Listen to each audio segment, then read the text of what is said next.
आप बीजेपी के लोग ऐसे घबराए हुए हैं कि वो चुनाव आयोग को साथ लेके और इनको जो है पप्पू घोषित कर दो।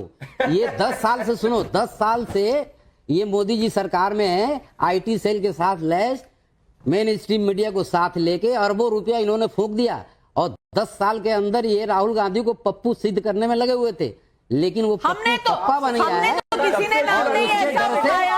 आपके दूसरे सवाल का जवाब मैंने अभी दिया ही नहीं। तेजस्वी यादव को ड्राइवर बनाया, उसका बदला आपने आज इस प्रोग्राम पे ले लिया। आपने सही कहा, जो कहा राहुल गांधी पप्पू है और आपका खून नहीं खोला। अश्विनी मिश्रा इन्होंने राहुल गांधी को पप्पू चारा घोटाले वालों को तो चारा का एक्सपीरियंस है।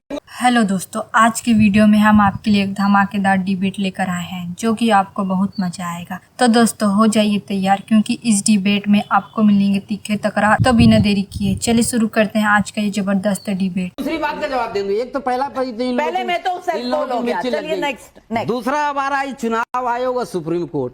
तो सुप्रीम कोर्ट ने जो अपना वर्डिक्ट दिया आज के, वो इंटरिम है, इसको टाइम वहां भी काटा जा रहा है सुप्रीम कोर्ट में, क्योंकि सुप्रीम कोर्ट, देखिए मेरे जो हमारी फीलिंग है मैं आपको बता रहा हूँ, बताइए समझे कि नहीं, प्लीज बताइए। तो उसमें भी हमको ये लग रहा है कि कोर्ट भी दबाव में है, इतना ज्वलंत। किसका दबाव है कोर्ट पर? अरे जिस पर सारी सरकारी संस्थाओं पर जिसका दबाव है उसी का दबाव हो सकता है।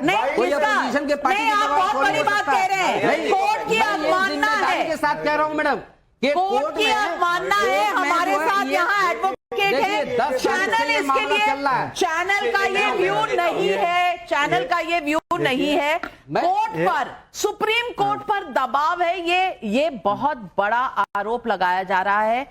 मैं समझती हूं इससे ज्यादा इररिस्पॉन्सिबल स्टेटमेंट हो नहीं सकता।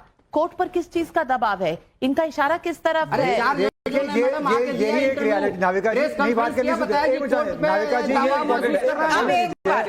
पिछले हफ्ते सुप्रीम कोर्ट ठीक था, आज दबाव में है। नहीं नाविका जी, अभी जवाब नहीं दिया। आप जवाब भी तो नहीं,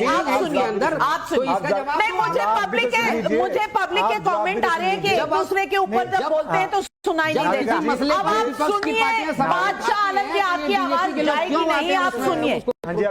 देखिए, पहली बात, पिछले हफ्ते आप सुप्रीम कोर्ट की तारीफ कर रहे थे सेम केस में, आज भी आधा विपक्ष तारीफ कर रहा है, खुश है। जयराम रमेश जी का ट्वीट देखिए, आपके कई सहपाठियों का ट्वीट देखिए, जहां पे वो सुप्रीम कोर्ट की तारीफ कर रहे हैं। और आप जो सुप्रीम कोर्ट पे एलिगेशन लगा रहे हैं वो इस देश में अपराध है, आपको नहीं लगाना चाहिए।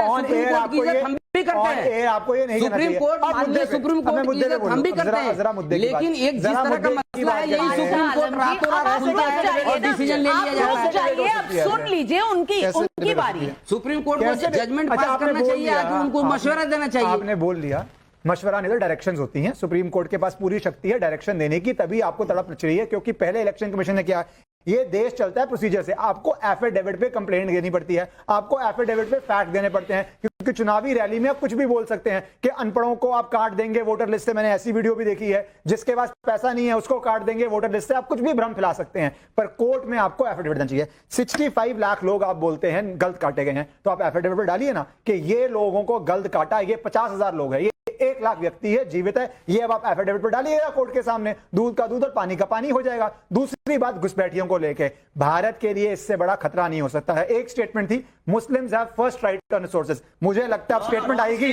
अब मुझे आएगी, अब मुझे आएगी। मैं अभी पढ़ा दूंगा, माइनॉरिटीज इंक्लूडिंग मुस्लिम, वो जो स्टेटमेंट थी, मैं हैरान नहीं होऊंगा अब ये स्टेटमेंट है, घुसपैठिए have the first right on resources. Hindustan में अरे बात खत्म, मैंने आपको इंटरप्ट नहीं किया एक बारी।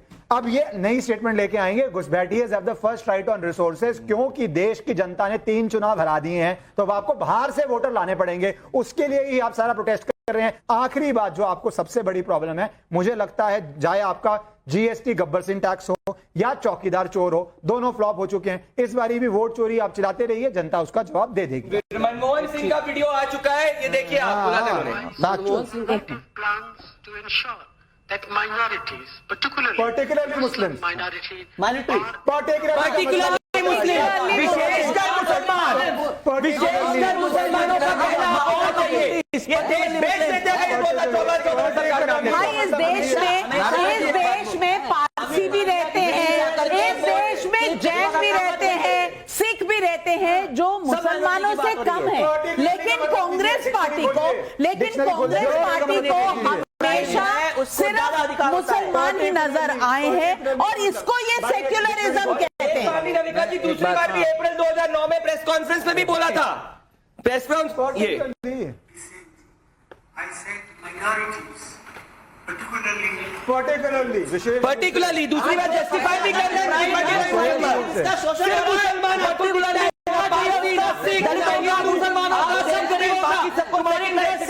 अदानी जैसे के लिए नहीं लड़ते आप सोचो 90% लोगों के लिए कोई करेगा उनकी बात करते हैं, इसीलिए राहुल गांधी ने बोला देश जो है सिर्फ उद्योगपतियों का नहीं है, 10% लोगों की पार्टी है।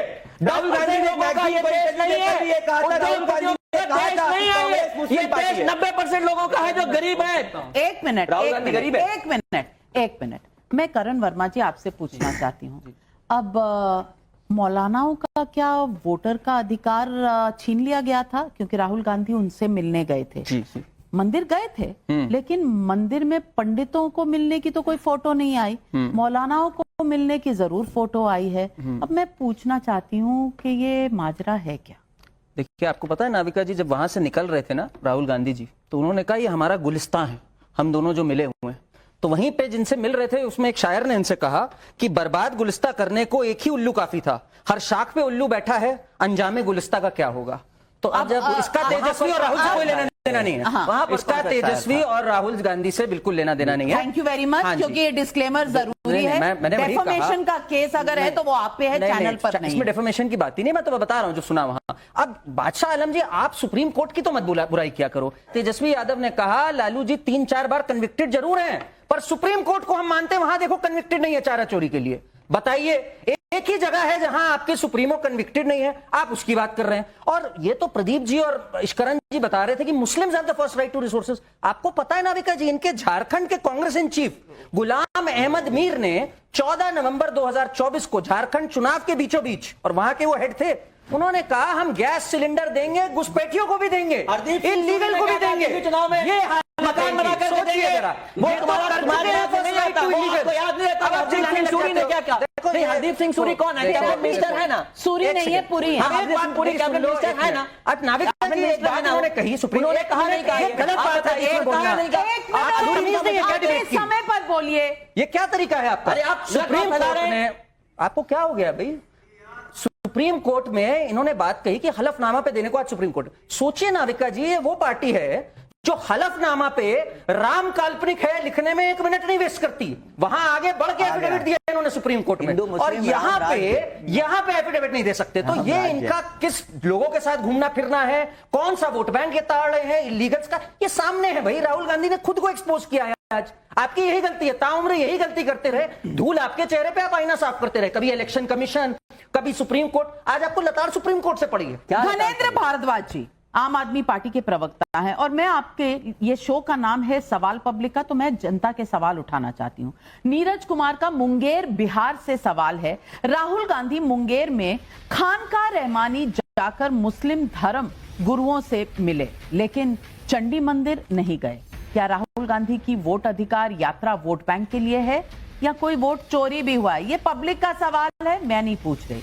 सौरभ रस्तोगी का कानपुर से सवाल है, यूपी में पूछ रहे हैं वो कि सुप्रीम कोर्ट ने 12 राजनीतिक पार्टियों से पूछा है कि आपने एसआईआर ड्राफ्ट लिस्ट में सुधार के लिए क्या योगदान दिया है। मोदी विरोधी जवाब दे पाएंगे या फिर शोर ही मचाएंगे? अब पब्लिक जो है सब समझ रही है, जवाब दे दीजिए पब्लिक।